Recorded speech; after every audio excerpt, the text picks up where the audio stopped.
பூவிதில் மென்மையினும் மென்மையான புனித உள்ளம், அன்பு உள்ளம், அரவணைக்கும் அன்னை உள்ளம். அவர் மலர் இதழ்கள் தமிழ் பேசும், மா பலா வாழை எனும் முக்கணியும் தோற்றுவிடும். வெளிமலர்கள் வேளாகும் வாளாகும் தீங்கொன்று தமிழ் தாய்க்கு வருகிறதென்றால், கால்மலர்கள் வாடினும் அவர் கடும் பயணம் நிற்காது. கவியினில் பொருள் என, கரும்பினில் சுவையென, கதிரினில் ஒளியென, கவியினில் மலரென, நிலவினில் குளிரென, நிலமிசை வளமென, உளவிடும் காற்றில் ஏறிடும் இசையென, அலையிடும் கடலில் ஆடிடும் நுரையென, மூன்றெழுத்தில் ஒரு சிறப்புண்டு, முத்தமிழ் மனமுண்டு, மூவேந்தர் முக்கொடி முக்கணி என முரசார்ந்தவர் தமிழர். அவர் வாழ்ந்த தமிழ் வாழ்வுக்கு மூன்றெழுத்து. அந்த வாழ்வுக்கு அடிப்படையாம் அன்புக்கு மூன்றெழுத்து. அன்புக்கு துணை நிற்கும் அறிவுக்கு மூன்றெழுத்து. அறிவார்தோர் இடையிலும் காதலுக்கு மூன்றெழுத்து. காதலர்கள் போற்றி நின்ற கடும் வீரமோ மூன்றெழுத்து. வீரம் விளைக்கின்ற களம் மூன்றெழுத்து. களம் சென்று காணுகின்ற வெற்றி மூன்றெழுத்து. அந்த வெற்றிக்கு நவையெல்லாம் ஊக்குவிக்கும் அமைதி மிகு அண்ணாவிற்கு மூன்றெழுத்து. மலர் என்றால் தாமரைதான், மன்னர் என்றால் கரிகாலன், நூல் என்றால் திருக்குறளே என போற்றும் அறப்பணுவர் அளித்திட்டான். மாந்தரெல்லாம் கழித்திட்டார். பின்புற்று மலையோரம் நம் கண்பட்டும் படாமலும் எழுகின்ற நச்சி மரம் போல, பண்பட்ட தமிழர் வாழ்வில் முதுகில் புண்பட்ட கொள்கையெல்லாம் மூண்டதந்தோ. சாதிகளை காணாது குரல் உழைத்த தமிழ் மண்ணில் பாதியிலே வந்ததம்மா பல கோடி சாதிகளும். அறிவு மனம் கமடுகின்ற ஆலயங்கள் அற்றுப்போய், ஆயிரம் தெய்வங்கள் உரைகின்ற கோவில்கள் கண்டுவிட்டார். மொழியுணர்வே இல்லாத வாயுணர்வின் மக்கள் தமிழ் அழியினும் வாழினும் என்னென்று இருந்திட்டார். அறநெறியை குறிக்கோளாய் திகழ்ந்திட்ட பெருநிலத்தில் பிறநெறிகள் பயிர் செய்தார், பிழை குவித்தார். மலையற்று போன வயல் போல மாறிற்று தமிழர் மனம். அழுக்காறு அவா வெகுளி இன்னாச்சொல் நான்கும் இன்றி நடக்காது வேலை என்று நடந்திட்டார் சில தமிழர். பொருளில் ஆக்கிய ஊடகம் இல்லை என்று பொருள் குவித்து வளம் செழித்த நாட்டில் இன்று இருள் கவிழ்ந்து வாட்டம் கொடி போட்டதெங்கே? வாடினால் தமிழெண்ணை சோக பாட்டு, பாடினால் தமிழெண்ணை அடுநெருப்பில், ஆடினால் தமிழெண்ணை ஓடினால் ஓடினால் ஒரு வழியும் கிடைக்கவில்லை. புலியூர் விட்டு புகழூரில் வாக்குகின்றான் கவியூரின் பெருவேந்தன் குரலாசான். ஆண்டு சென்று அருமை மகனை வேண்டுகோள் ஒன்று விடுத்தேன் என்றான். என்னம்மா என்றான் குரலோன். தோன்றுகின்ற இடமெல்லாம் தங்கம் வரும், தமிழகத்தில் மீண்டும் நீ பிறந்திட வேண்டும் என்றார். தங்கம் எடுக்கவா என்றான்.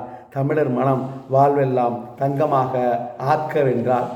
இன்றென்ன ஆயிற்று என்றால், குண்டனைய மொழிக்கு ஆபத்தென்றால், சென்றடைய குடிலில்லை ஏழைக்கின்றால், கடிதொச்சி மெல்ல எரிய தெரியாமல் கொண்டெறியும் கோல் ஓங்கிற்றென்றால், அறிவில் கன்றனையோர் வீணில் கதைக்கின்ற கதையும் சொன்னார்.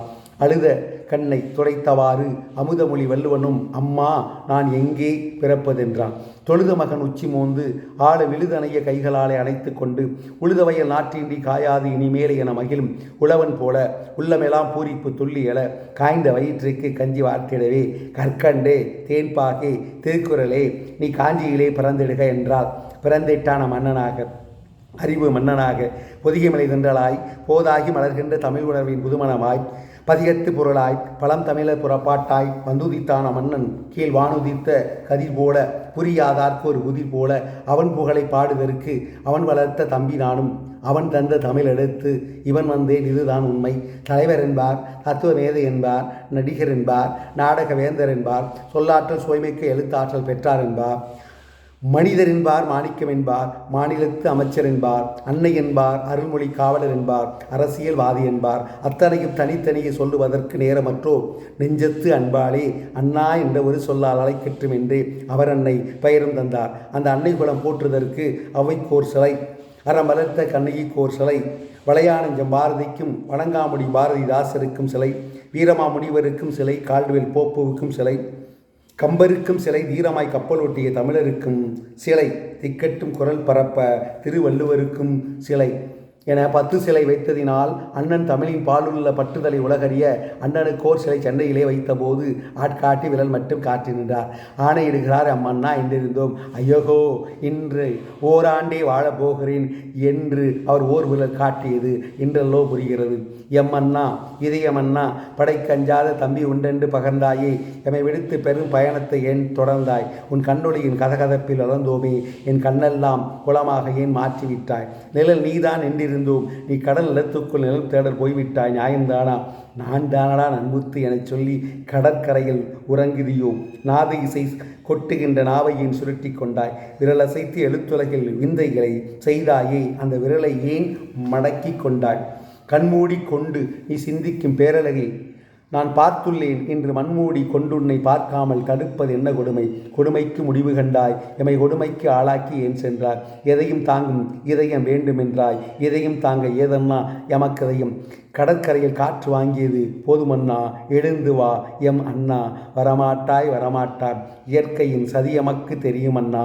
நீ இருக்குமிடம் தேடி யான் வரும் வரையில் இரவலாக உன் இதயத்தை தந்திரண்ணா. நான் வரும்போது கையோடு கொணர்ந்து அதை உன் கால் மலரில் வைப்பேன் அண்ணா. நன்றி, வணக்கம்.